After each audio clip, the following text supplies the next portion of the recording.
Is Elon Musk calling the shots in Donald Trump's government?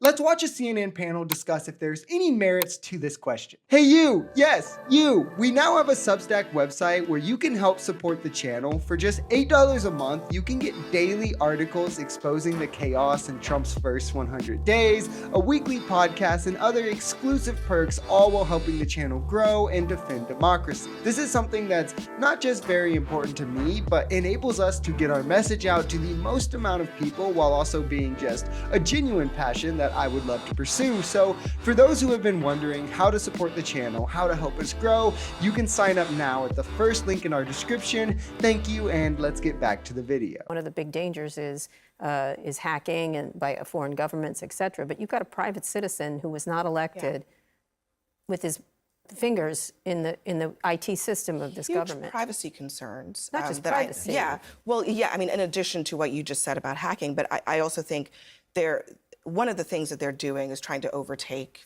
HR so that they can manage all of the entire government's 2 million workforce out of the Eisenhower Executive Office building. No, they're doing it from the headquarters of Twitter. Or from the headquarters of Twitter. Right. So there's that, but there are real privacy concerns for all of these employees. But also, let's talk about this payment system at the Treasury Department. From what I have read in the reporting, the Washington Post is reporting this, there are only a handful, maybe a little bit more, of career employees who manage this system. This is the system where the government of the country pays out money for all kinds of different things. It's extremely sensitive.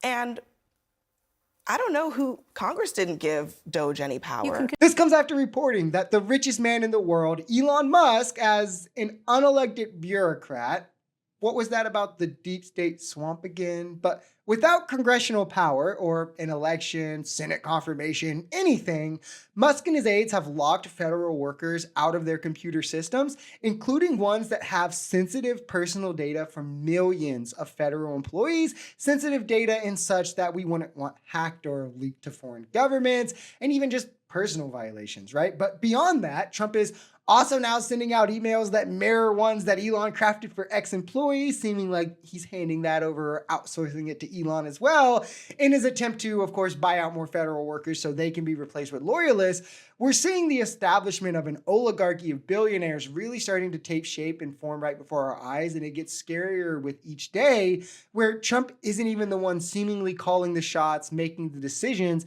but the people who spent hundreds of millions of dollars to get him into office because they knew it would be in their best interest are instead. What are they going to do about it? Deny government, hold back federal funds? It's a very serious thing. Also, the question is, what is Elon doing here? Why does he want to be involved in this? I think the sort of merging of tech and government is actually very exciting. I think it's exciting having Elon involved, but just not doing this. Elon should be given enormous, real structural problems like homelessness.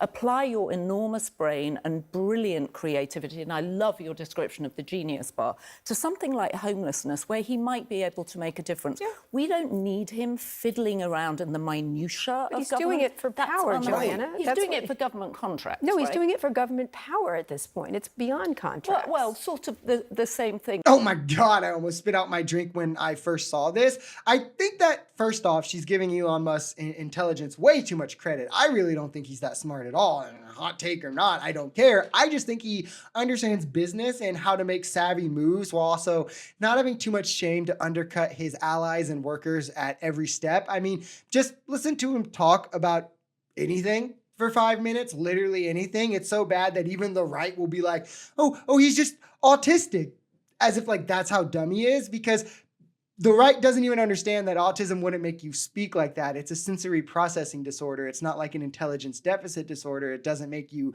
quote unquote, dumb or explain why you would, quote unquote, speak dumb. These are stereotypes. In a lot of instances, especially like high functioning autism, which would be the argument for what Elon would have, it can make you even more elegant in your words. But they just hear him and instinctively think he must be disabled, which tells you a lot both about the character of MAGA and Elon's intelligence.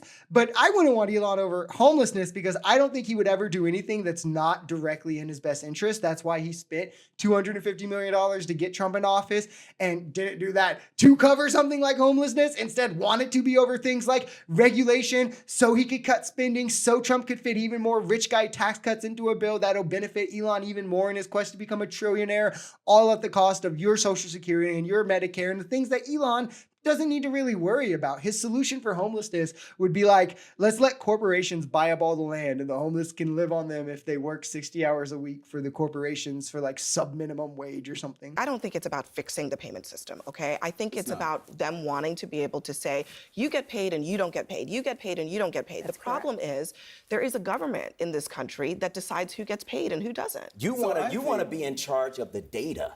That's what that is. That's what his business is at Twitter.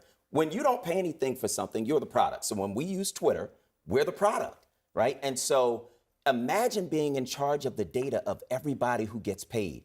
No, imagine being rich enough that you can get the guy who's really running the Treasury Department out because you want the data and he doesn't want you to have it. I mean, he's that rich and that powerful and nobody elected him.